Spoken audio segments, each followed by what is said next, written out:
Victims of truck accidents, whether it's with a tractor trailer, a box truck, a semi, or a FedEx truck, have been coming to Block O'Toole and Murphy for years. It's generally their first time.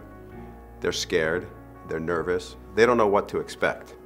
When they come to this firm, they are comforted by the fact that we've been down this road before. And generally, when we get to the finish line, our clients are happy.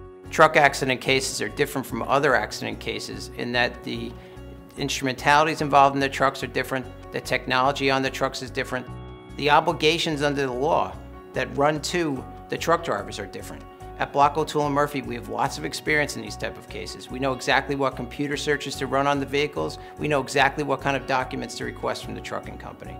Our clients benefit from having us represent them based on our track record.